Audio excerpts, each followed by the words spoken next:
Yakin pada saat kita memberikan pertolongan kepada siapapun secara sosial, pertolongan pada agama Allah, maka problem ini akan terselesai, terurai.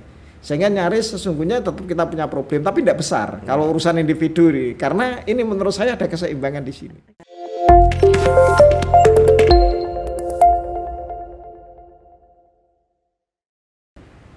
Assalamualaikum warahmatullahi wabarakatuh. Apa kabar pemirsa? Ketemu dengan saya di Bincang-Bincang Podcast Media Center PCNU Kabupaten Nganjuk.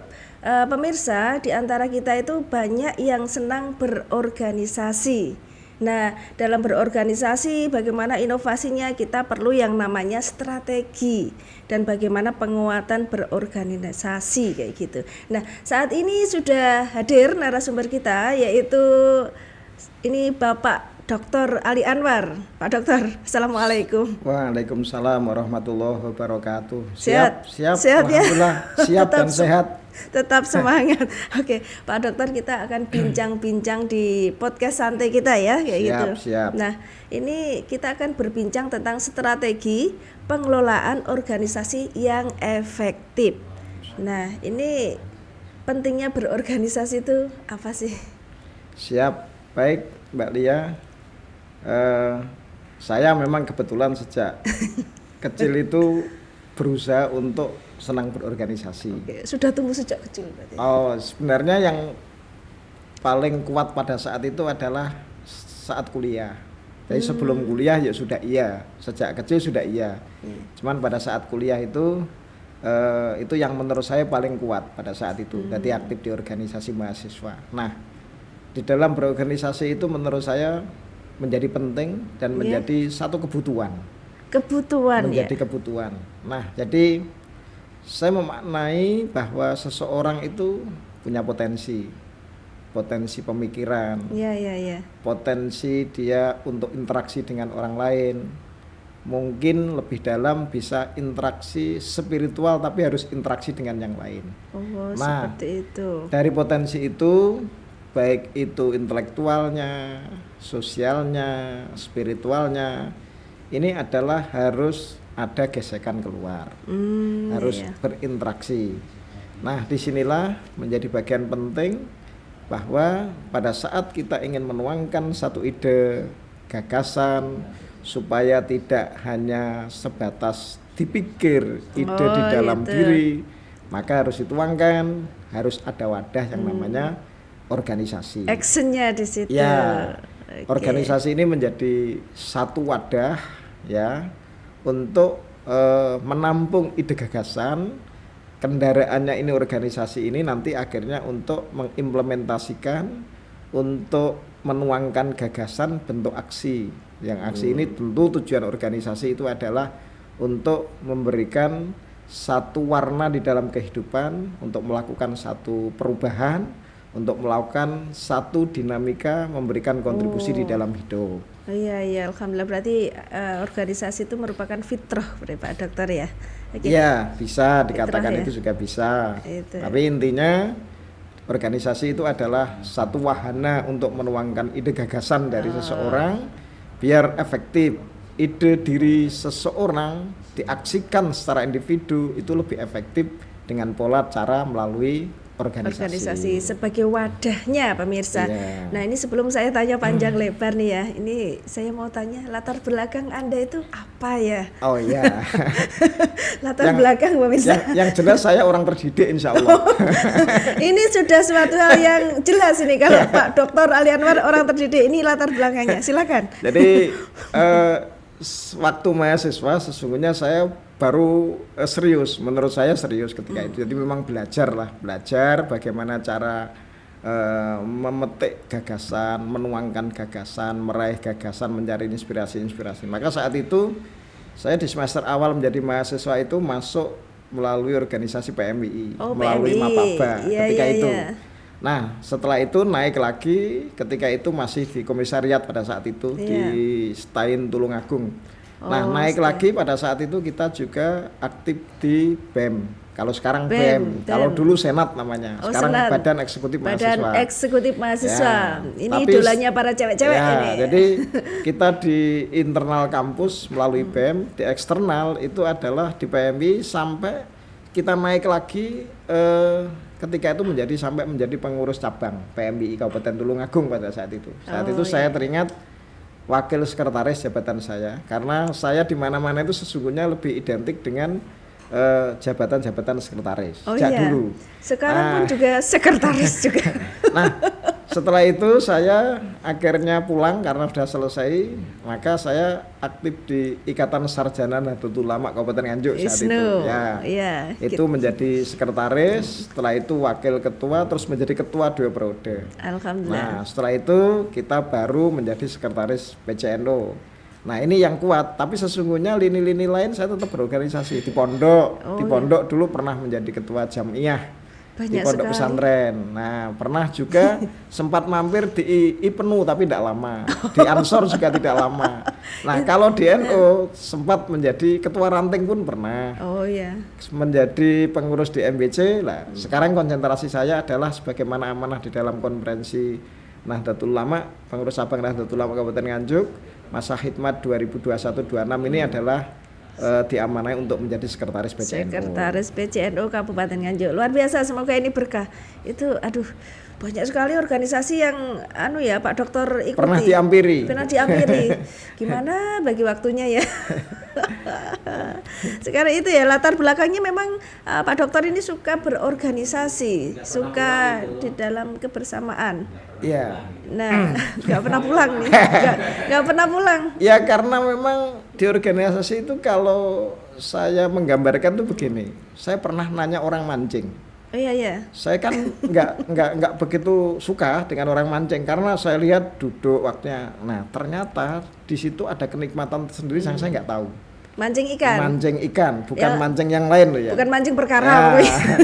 Terus ada orang lagi lah. Saya ini menemukan salah satu kenikmatan di dalam hidup ini adalah berorganisasi. Ini masih kepentingan individu. Nah untuk kepentingan secara umum yang jelas ide gagasan bisa tertuangkan, bisa mempengaruhi yang lain, bisa melakukan perubahan walaupun tidak besar, tapi dengan pola ini menjadi efektif. Jadi intinya bisa menjadi dikatakan hobi lah kira-kira. Hobi ini berarti bisa ya, artinya berorganisasi membuat program-program berbasis hobi gitu. Ya bisa. Menurut saya begini, di dalam satu organisasi itu kan ibarat tubuh, faal tubuh di dalam organisasi. Nah, di dalam faal tubuh organisasi itu adalah harus menempatkan orang pada porsinya. Pendekatan yang selama ini saya lakukan ketika berkomunikasi dengan yang lain harus di mana orang ini harus ditempatkan sesuai dengan hobinya. Para leader yang punya kemampuan memimpin maka biar menjadi pemimpin. Orang yang memang punya kemampuan administratif biarlah di administratif. Orang yang memiliki kemampuan hobi seperti di NU, orang yang seneng kiroat, memang jadi hobi, biarlah di JKH. Orang yang pendidik itu biarlah di LP Ma'arif, bisa di Pergunu, misalkan. Nah, yang suka seni ya, seni lah, itu biar di Les Bumi lah. Ini adalah sesungguhnya yang nggak terus suka di Isari. Nah, kalau di tempat lain barangkali kalau di luar orang yang memang suka melakukan satu produktivitas sebuah fatwa biarlah di MUI. Ini sudah sesuai bakatnya, sudah ada alurnya ya Pak Dokter. Ini adalah menurut saya untuk mencapai organisasi yang efektif atau untuk mencapai sebuah tujuan untuk melakukan satu perubahan itu perlu ada pemetaan potensi orang. Nah, orang ini memiliki potensi apa, hobinya apa, ditempatkan sesuai dengan hobi. Saya membayangkan begini, saya kan pernah menanya kepada orang yang hobinya Vespa. Saya tanya, Vespa, saya tanya. Seperti itu apakah nggak rugi? Satu waktu, kedua wirawiri, ketiga terus harus mengeluarkan biaya. Nah, saya belajar dari sini adalah mereka kalau sudah menjadi hobi itu sudah tidak dipikir, bahkan berkorban pun dia mau. Nah, di organisasi juga begitu. Dia pada saat sudah menjadi hobinya, dia itu mau melakukan apa saja itu sudah bukan menjadi beban, tapi di situ ada satu kenikmatan tersendiri, bahkan dia akan berkorban pun tidak masalah. Seperti hanya cinta gitu. Iya, kira-kira begitulah. Nah, sehingga pendekatan pengelolaan organisasi itu menurut saya perlu adanya pemetaan itu berbasis hobi kepada mereka siapapun memiliki potensi. Lah di sini apalagi seperti kita di Nahdlatul Ulama ini organisasi pengabdian, otomatis kita tidak komersil, otomatis setiap kegiatan kita memerlukan satu pembiayaan. Nah, ini karena hobi itu selama ini berangkat gitu ya. Dimulai bukan persoalan anggaran, tapi ada program yang kita hobeni, baru kita otak-atik. Inilah akhirnya menjadi satu bentuk organisasi akan bergerak, berjalan berdasarkan ide-ide orang-orang yang memang memiliki hobi sesuai dengan bidangnya itu. Oh, luar biasa sekali ini ya. Ada di pengelolaan organisasi, di situ ada pemetaannya ya, kayak gitu. Nah, itu efektifnya seperti itu ya Pak Dokter ya? Iya, menurut saya itu efektif. Nyatanya dari para saudara teman kita ini yang berorganisasi, kita mencoba di PCNU ini juga, atau organisasi yang pernah kita pimpin, itu kita mengupayakan mendistribusikan mereka itu sesuai dengan apa yang menjadi minatnya. Nah, ini ternyata jalan, gerak. Tapi seseorang ketika ditempatkan pada posisi yang tidak di hobinya itu tersiksa. Oh gitu. Dia mau melakukan tekanan sesuatu berat. Nah, maka ini adalah di dalam organisasi tadi saya sembung berikutnya. Di samping ada tuangan gagasan, ada tuangan ide-ide yang diimplementasikan berdasarkan hobi. Maka seseorang ketika hobinya itu akan produktif.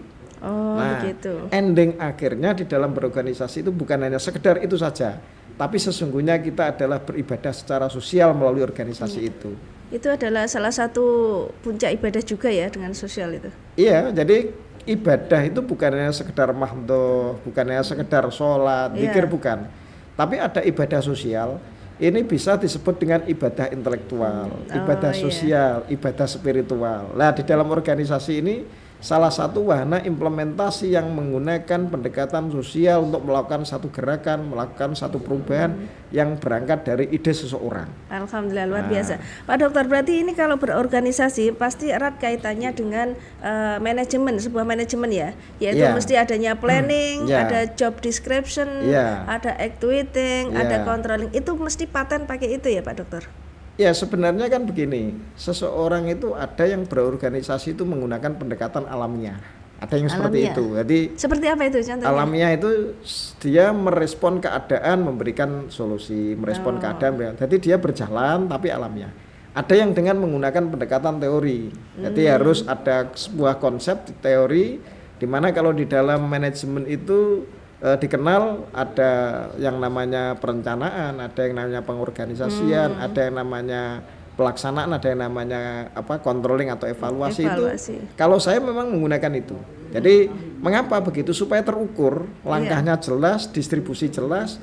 Ini adalah pendekatan ilmiahnya sesungguhnya. Nah, jadi ada yang menggunakan pendekatan ilmiah, ada yang menggunakan pendekatan alamiah.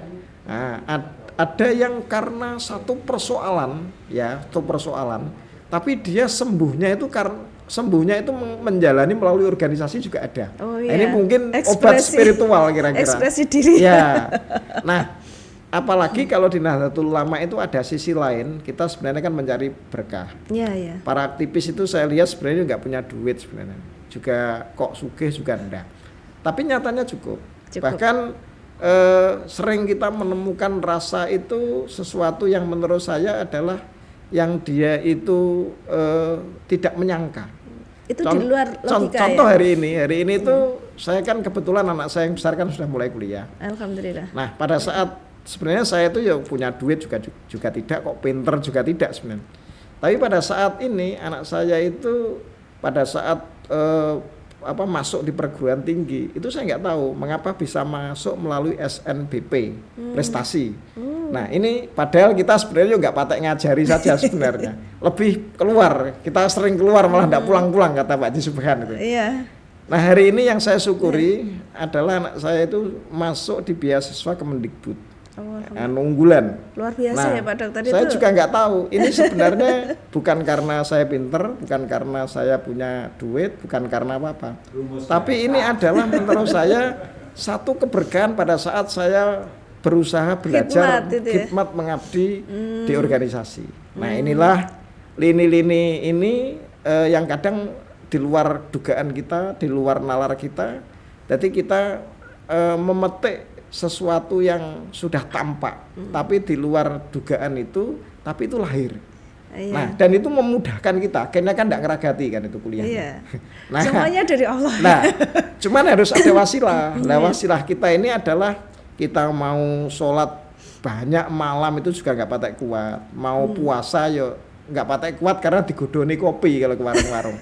Mau deres Quran itu juga nggak panjang juga. Iya, Nah, maka tirakat kita itu sesungguhnya di organisasi itu sebenarnya sudah tirakat spiritual saya. Sehingga kalau saya dikatakan ini nggak pernah pulang, ya memang spiritualnya seperti itu.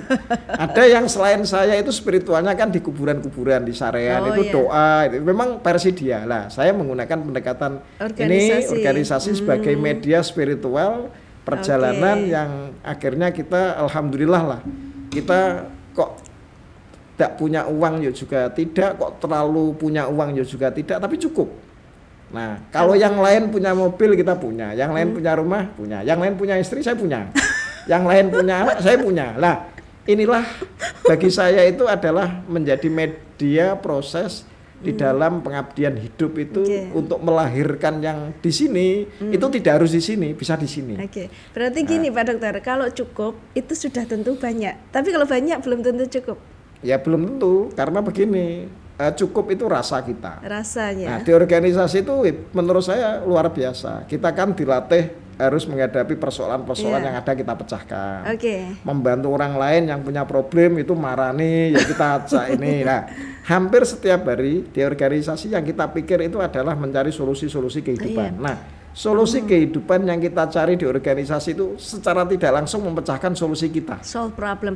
Oh ya Pak Dokter, kita kan gini, ketika berorganisasi otomatis di situ kan kita akan berhadapan dengan something different. Artinya setiap orang pasti punya suatu hal yang berbeda. Itu tidak bisa dipungkiri. Kadang ada sesuatu hal yang masalah itu timbul. Kadang juga tidak sependapat dengan kita. Lah bagaimana menguatkan mental kita biar tidak baper ya gitu. Ya menurut saya kan gini, perjalanan kita itu kita tidak boleh pede sendiri seolah-olah tidak ada Tuhan, kan gitu kan. Tapi terlalu skeptis Tuhan dan tidak bergerak kita juga tidak boleh. Kita berjalan ini bergerak lurus, sehingga kita pada saat ini kita melakukan satu kegiatan aksi sosial itu sekaligus ibadah. Nah di situ kita punya keyakinan, kita ikhtiar berdasarkan logika, berdasarkan pikiran, tapi kita juga memiliki spiritual di samping rasional itu adalah kita ada Tuhan. Nah, ukuran kita ketika ada apapun kita harus kita hadapi, kita cari solusi, kita jalani. Ketika sudah maksimal ikhtiar baik logika maupun yang lain, apalagi persoalan di dalam organisasi, kita tawakalkan kepada Allah. Ini perbincangan yang sangat menarik dan sangat kalau menurut saya intelektual sih dan enjoy kayak gitu pemirsa. Nah ini terakhir Pak Dokter. Sebenarnya saya tidak mau terakhir karena perbincangan kita sangat menarik kayak gitu. Nah, siap ya. Tapi waktunya kan kita terbatas. Nah ini terakhir motivasi nih Pak Dokter untuk para organisator agar tetap semangat berorganisasi, berkhidmat. Kadang kan semangat itu kan ada fluktuatif kayak gitu. Kadang tergantung situasi kondisi suasana hati kadang ya. Nah itu bagaimana itu motivasinya Pak Dokter untuk semuanya itu? Baik, jadi begini, saya itu kan pasti meyakini bahwa kita memiliki problem-problem individu, problem-problem keluarga. Cara mengurai di sini itu dari luar. Jadi dengan media organisasi, sehingga sini tidak usah dipikir itu sudah selesai sesungguhnya. Nah ini menjadi bagian penting bahwa pada saat kita berorganisasi itu kita ibadah, bagian mengurai kehidupan kita problem individu. Nah ini yang secara sosial kita kan terus memberikan solusi pada orang lain, dan itu anggap aja itu adalah memberikan satu tanaman. Kita menanam sebanyak-banyaknya melalui organisasi, tidak usah kita pikir, kita ikhlas saja. Tapi nanti akan tumbuh dari solusi-solusi individu. Kadang orang sepaneng dengan individunya, dengan keluarga itu bermasalah. Ini sesungguhnya tidak di sini. Nah, ada lagi konsep yang sesungguhnya menurut saya sangat penting di dalam spiritualis, bahwa orang ini berpikir ketika kuliah itu sudah mulai berpikir kerja. Waktu itu saya tidak berpikir. Saya meyakini bahwa ada ayat Al-Qur'an yarfa'illahu ladina amanu minkum waladina utul ilma darajat, bahwa pada saat kita memiliki ilmu tinggi, mau berbuat sesuatu, terus meningkatkan satu keilmuan, derajat kita akan dinaikkan. Nah, jadi tidak ngejar di derajat ini, tapi ngejar di sini akan tumbuh.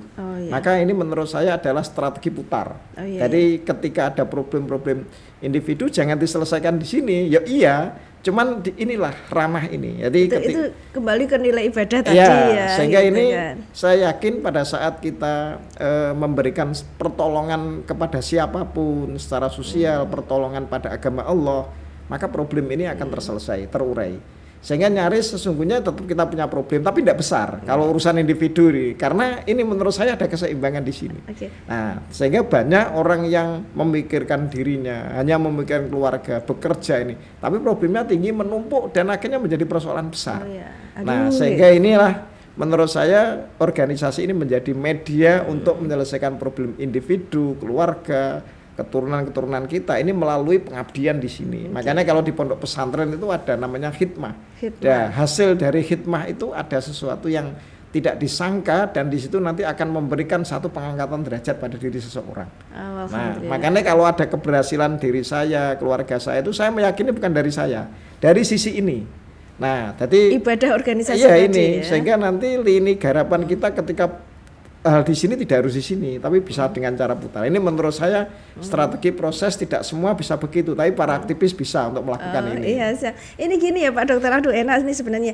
Artinya begini, kalau kita berorganisasi dalam kebersamaan itu berarti kita itu fokusnya adalah tujuan kita adalah untuk kebersamaan. Kadang apa? Kalau kita memikirkan kebersamaan otomatis berkahnya akan tersendiri di luar logika kita. Dan sementara kalau hanya uang atau apa itu adalah bonus. Menurut Pak Dokter gimana? Nah, rezeki itu akan mengikuti kita kok. Kita enggak usah mencarinya enggak usah, tapi kita melakukan satu bentuk, itu jaminan Allah sesungguhnya.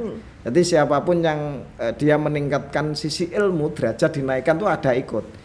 Nah, jadi pada saat kita mengejar si A ini jangan si A-nya dikejar, ya mungkin orang tuanya yang dikejar. Jadi lini inilah kira-kira. Pak Dokter, strateginya banyak banget. Jadi proses-proses individu kita penyelesaiannya bukan diri kita dengan diri kita, tidak, dengan proses-proses yang lain tadi. Nah, karena ini organisasi yang diciptakan, yang lahir di Indonesia, apalagi yang para ulama ini sesungguhnya menciptakan satu bentuk proses wadah yang menyelesaikan semua problem kebangsaan, problem sosial, tapi problem individu akan terselesaikan dengan ngetot saja itu sesungguhnya. Iya, pemirsa, ngetot. Yang penting kita fokusnya adalah silaturahmi, kebersamaan, nanti urusan pribadi pun juga akan ngikut selesai, gitu ya Pak Dokter ya. Ini perbincangan yang luar biasa sekali, tapi bagaimanapun waktu juga yang harus mengakhirinya kayak gitu.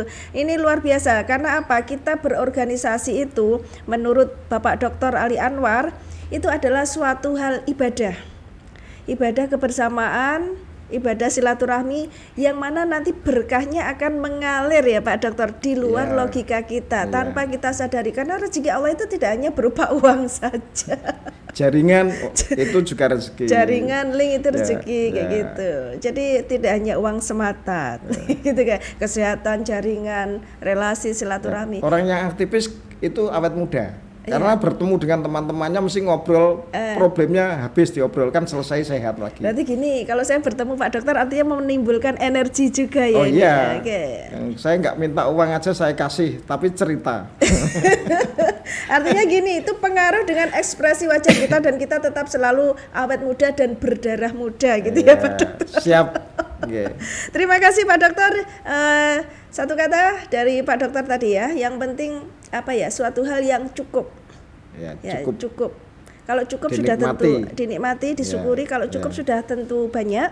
Tapi kalau banyak belum tentu cukup. Terima kasih dari kami Bincang-Bincang Podcast Santai bersama Bapak Dr. Ali Anwar tentang organisasi. Semoga ini memberikan suatu pencerahan dan juga inovasi dalam pemikiran kita. Dari kami di channel Media Center PCNU Kabupaten Nganjuk, apabila ada salah kata mohon maaf. Wallahu ila aqwamit thoriq. Wassalamualaikum warahmatullahi wabarakatuh. Waalaikumsalam warahmatullahi wabarakatuh.